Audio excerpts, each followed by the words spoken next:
Remember, Dort originally joined Oklahoma City as an undrafted free agent. He was the longest tenured member of the team. So let's say hello to our front office insider, Vegas Summer League party animal, Bobby Marks, who is finally back home and spending his off day with us. Bobby, thank you so much. Let's start with Oklahoma City here, because Lu Dort is really the latest piece from the title team to get moved here. Why exactly did they make this trade? Well, it's financially motivated, Malika, here. And Sam Presti, their head of basketball operations, did something rare yesterday. He talked with the Oklahoma newspaper there and addressed that. Sam only talks before the season and after the season. And when you look at the Lu Dort trade, it saves them nearly $100 million in luxury tax savings. Their payroll has gone down from roughly $570 to $320 million. So it's over $300 million in savings here.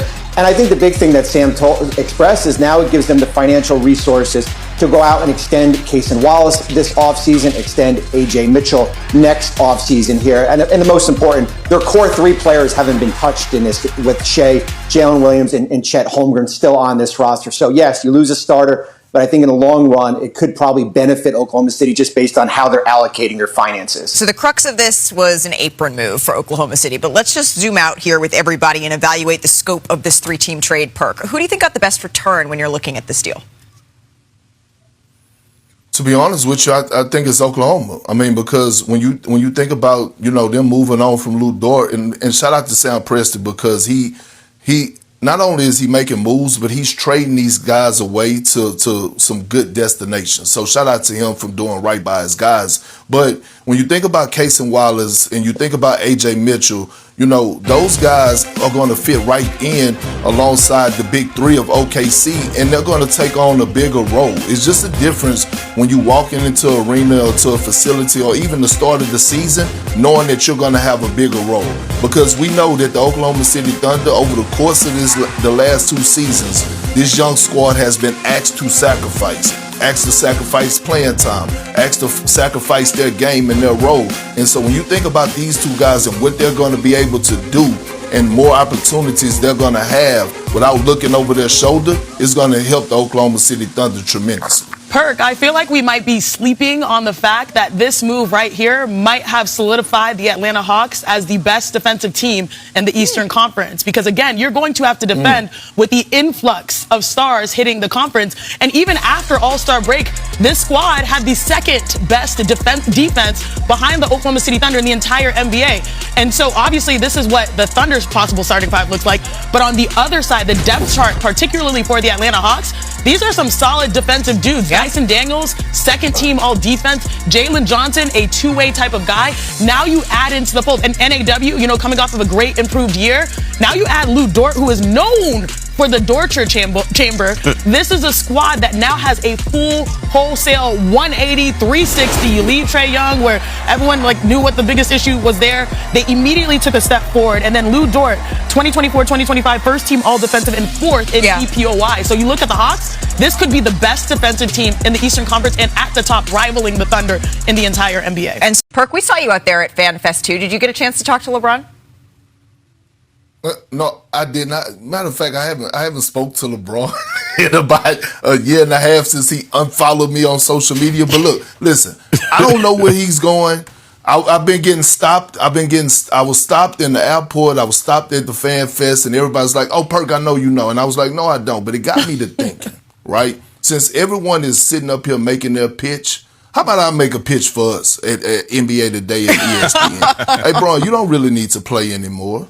You don't need to play anymore. You're really good at breaking down the game. You have a high IQ for the game of basketball. And I'm pretty sure that over here at the worldwide leader, the Mouse, we could pay you more than vet minimum. You know what I'm saying? We could pay you more than vet minimum. How about you go ahead and close this chapter of your career and start your new one? We're waiting on you, my brother. You see what Tom Brady is doing? All GOATs have the transition of doing something great and moving on. Maybe the time is now. Well, 16 years ago that LeBron made the decision, capital T, capital D, at a Boys and Girls Club in Greenwich, Connecticut. 13 million people were captivated, watched, waited, hung on to every word. And award-winning journalist Jim Gray, who conducted that 2010 interview, he joins us now. Jim, I really appreciate you taking the time.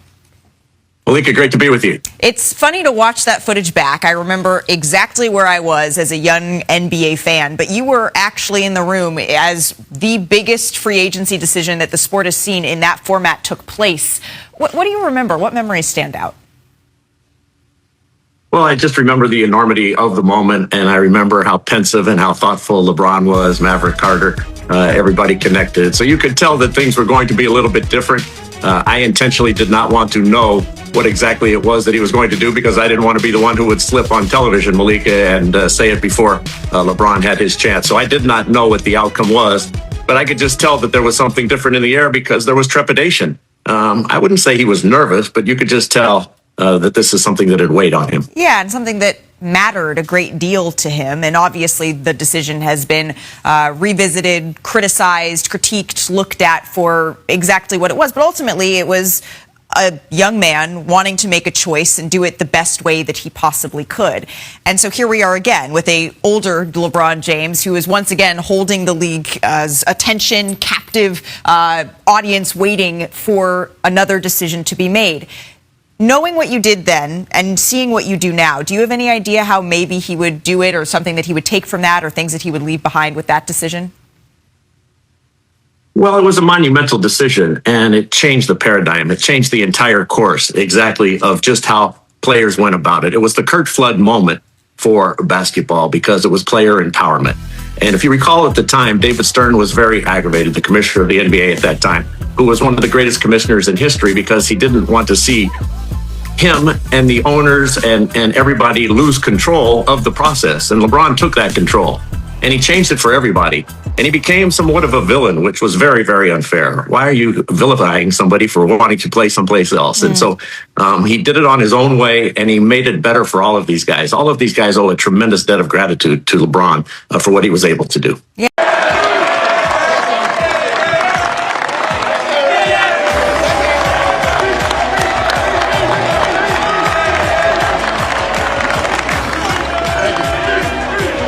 So the energy and the joy you play with is infectious. What does this moment mean to you?